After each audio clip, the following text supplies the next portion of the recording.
సంక్షేమం ఇస్తూ అభివృద్ధి చేసి అదే మన నిరంతరం ఈ కార్యక్రమాలు కొనసాగించే విధంగా చేయాల్సిన బాధ్యత ఉంటుంది.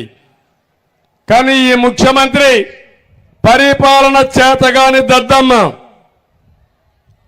మామూలుగా డ్రైవర్కి డ్రైవింగే తెలియకపోతే మీరు తెలియకుండా అతని డ్రైవర్గా నియమించుకుంటే అతను రివర్స్ గేర్లో పోవడం మొదలు పెడితే మీ జీవితాలు ఏమవుతాయో అదే మీరు ఆలోచించుకోవాలి. అదే జరిగింది మన రాష్ట్రంలో. ఈరోజు రాష్ట్రంలో ఏ వ్యవస్థ అయినా పనిచేస్తుందా తమ్ముళ్ళు అని అడుగుతున్నా. వ్యవసాయ శాఖ పనిచేస్తుందా అని అడుగుతున్నా మిమ్మల్ని. విద్యాశాఖ పనిచేస్తా ఉందని అడుగుతున్నా. ఈరోజు స్కూల్స్కి రంగులు కొడితే పిల్లలకు చదువు వస్తుందా? ఈయన చేసిన పని స్కూలుకు రంగులు కొట్టుకున్నాడు, పిల్లలకు చదువు వస్తుందని మాట్లాడుతున్నాడు. ఒక టీచర్ నియమించాడా అని మిమ్మల్ని అడుగుతున్నా. ఒక టీచర్ లేడు. టీచర్ని బ్రాందీ షాపుల దగ్గర కాపలా పెట్టాడు. ఏమనాలి? ఎన్ని విద్య విలువ తెలియని వ్యక్తి, చదువుకోని వ్యక్తి, విధ్వంసకారుడు, అహంకారి, ఒక గురువును కూడా అవమానించే పరిస్థితికి వచ్చాడు. అందుకే ఈరోజు ఒకటే గుర్తుపెట్టుకోండి, నిన్న ఎన్నికల మేనిఫెస్టో ఇచ్చాడు. అర్థమైపోయింది అతనికి. అప్పులు తెచ్చాడు 13 లక్షల కోట్లు.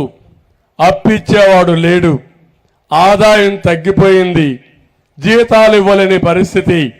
ఆరోగ్యశ్రీకి డబ్బులు లేని పరిస్థితి.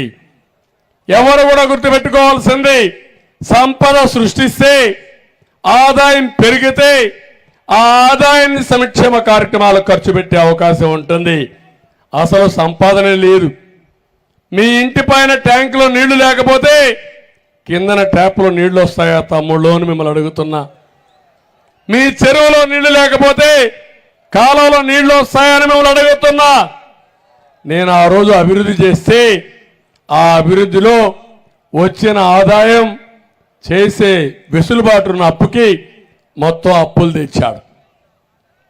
తెచ్చి దోచింది దొరికింది దోచేశాడు. అన్నీ అయిపోయినాయి. ఇప్పుడు ఇతర ప్రవర్తన ఎట్టుందంటే ఏమీ చెయ్యలేనని చేతులెత్తేశాడు.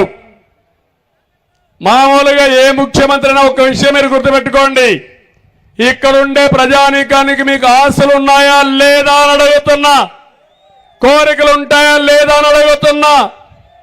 ఇతనిచ్చే 10 రూపాయలు ఇచ్చి